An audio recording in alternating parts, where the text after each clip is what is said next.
2023 was meant to be my year, the year I turned 50 and took over the world. 50 was a particularly important milestone for me. You see, my mother had been diagnosed with cancer when she was 49. She'd been given 6 months to live, but she held on for 3 years through sheer willpower. She went on countless holidays, accrued a menagerie of animals. She lived each day as if it could have been her last, and it very well could be. I didn't realise, but I'd spent the whole of my 40s braced for terrible news about my health. Waking up as a 50-year-old felt as though a weight had lifted from me. Turns out I spoke too soon. On New Year's Eve 2023, I went to bed early after doing my year-end rituals, which included journaling and setting goals for the year ahead. I still have the page of my journal where I wrote repeatedly on the same line, the words a jumble on top of each other. I thought I'd been moving down the page, but when I realised that I hadn't, I put it down to being in a candlelit shed on an overcast day. I fell asleep as soon as my head hit the pillow.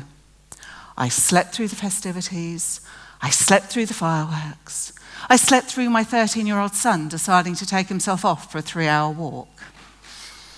We should have known something was wrong when my husband tried to wake me to go look for him. Apparently, I was speaking gibberish, but he put it down to my being a bit too sleepy to process. An hour later, when he finally got me up, I went out to look for him.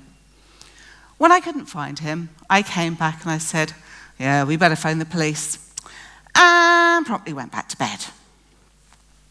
I must hasten to add, this is not my usual reaction to losing a child.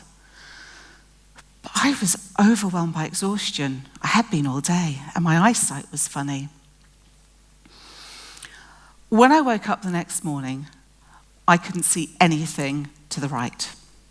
When I went to A&E, my blood pressure was 251 over 151. I was immediately admitted, where I had the privilege of sleeping in chairs on hallways for the next 2 days until they finally found me a bed. That was also the day I discovered I'd had a stroke. Nobody told me until a consultant mentioned in passing, "And when you had your stroke," excuse me? Stroke? I'd had a stroke? One of the reasons why I was completely oblivious to the fact that my brain had quietly exploded was because I was not what they call fast presenting. Most of us know the acronym: facial drooping, arm weakness, speech difficulties, time to call 999. It didn't apply to me. This is why I'm so glad they've updated FAST to be fast. This is because much of our understanding of the symptoms of various conditions is based on medical research carried out solely on men. Women don't always present in the same way. Our biological wiring is different. Be Fast tells us to also consider a loss of balance, which I had, and changes in eyesight, which I most definitely had, as signs of a stroke. Signs which are more common in women, but so frequently overlooked. As a freelance professional creative, a stroke was the worst possible thing that could happen to me. I went from being able to write thousands of words in a day to barely able to process the most basic of concepts. When you're a freelancer, if you don't work, you don't get paid. This meant that my first challenge was to get creative on how to make a living in a way that fit my new normal. The thing is that I had no idea how I was going to work. I was exhausted, I was shattered, and I didn't know what I was going to do. Now, we think of creativity as being about the arts, about painting a beautiful picture, composing moving music, writing an incredible story, putting together a powerful choreography. But creativity is so much more than that. It's how we think about the world, how we shape our lives, how we view ourselves, and what we do, most importantly, when our world is turned upside down. My stroke forced me to do things differently, to think about things in a new way, to consider ways of doing things that allowed my creative side an outlet that didn't take away from the basics of day-to-day living. You see, we're all creative. It's innate to who we are as human beings. As Albert Einstein put it, creativity is intelligence, having fun. After my stroke, I wanted to do something that was really simple and basic, that wouldn't do anything too straining for my poor, damaged brain. So I picked up a jigsaw puzzle. The thing about a jigsaw puzzle is that they are unexpectedly creative. We can create something that doesn't demand too much from ourselves, and the more puzzles I did, the more I realized it was unlocking my creative flow and allowing myself to do something that didn't have the pressure of making money or having to be money worthy. I enabled myself to unlock that creative side that let myself actually do better in my creative and professional life.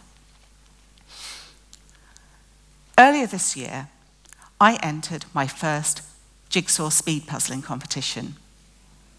Yeah, I know, it's a thing. Seriously.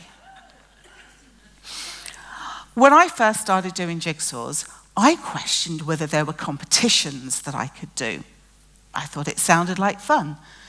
And so I made entering a jigsaw puzzle one of my goals for the year. To my delight, I discovered that the finals of the National Speed Puzzling Competition were held in Cardiff, less than an hour away from where I lived. So one of my goals for that year became enter a speed puzzling competition. I entered the duos with one of my daughters, and I also did the solo event. Goal achieved! As we drove down to the competition, I told my daughter that I would consider it a win if we even finished in time. But when we tipped out the pieces for the duo competition, my heart sank.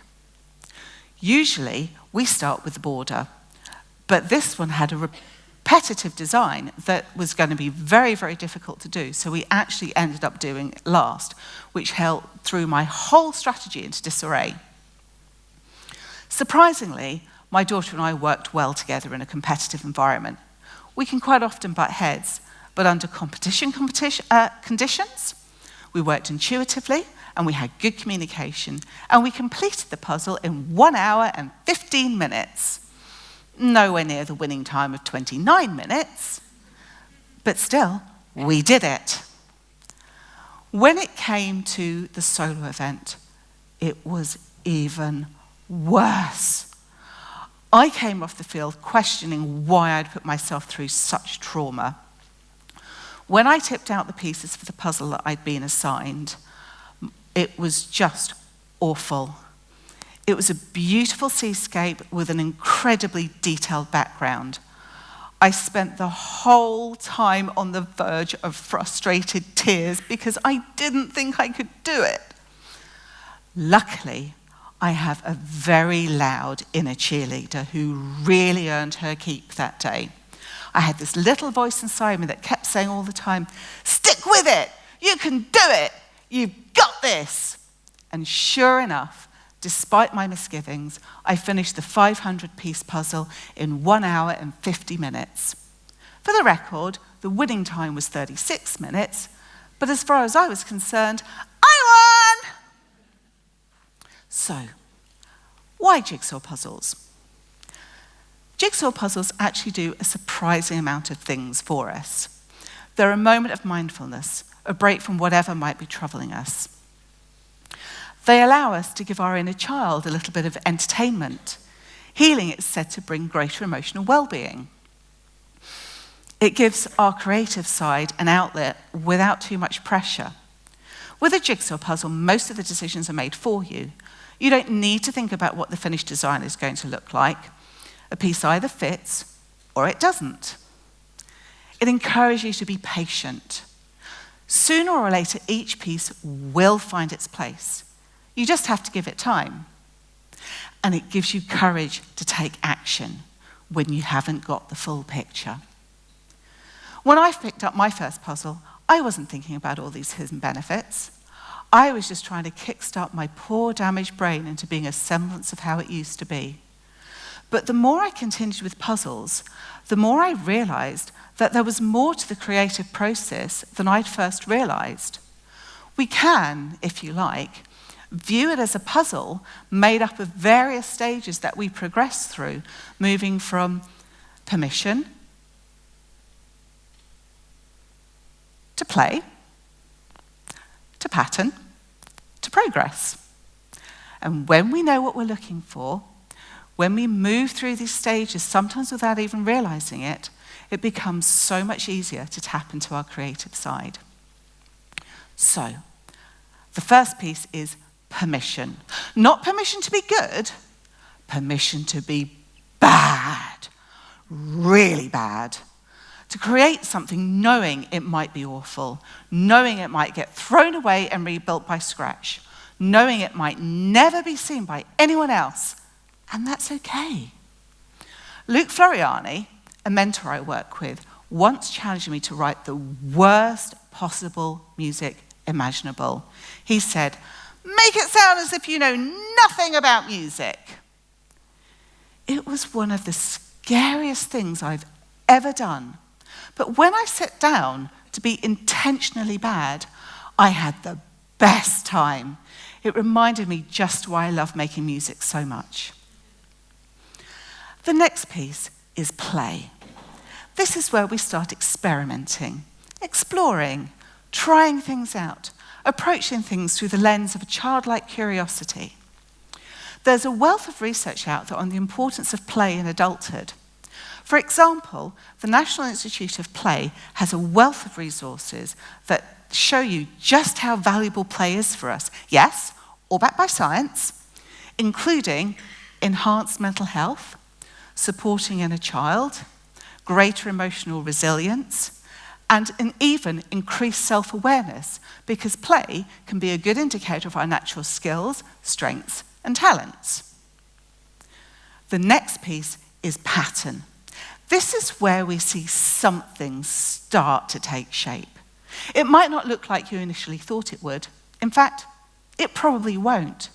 But something starts to begin. When I created those terrible, terrible pieces of music that will never see the light of day,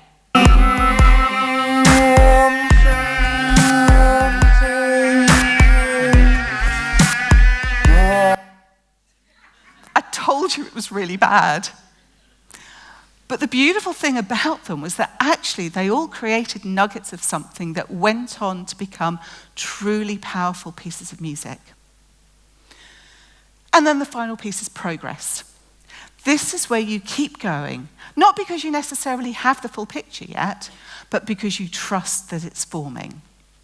And when we continue to do this, when we take this approach of creativity as being something that's a process of adaptability, of something where we're on a journey that is far more important than the destination, it unlocks so many possibilities. It takes us to so many incredible places that we never thought we'd end up in, and yet somehow we do.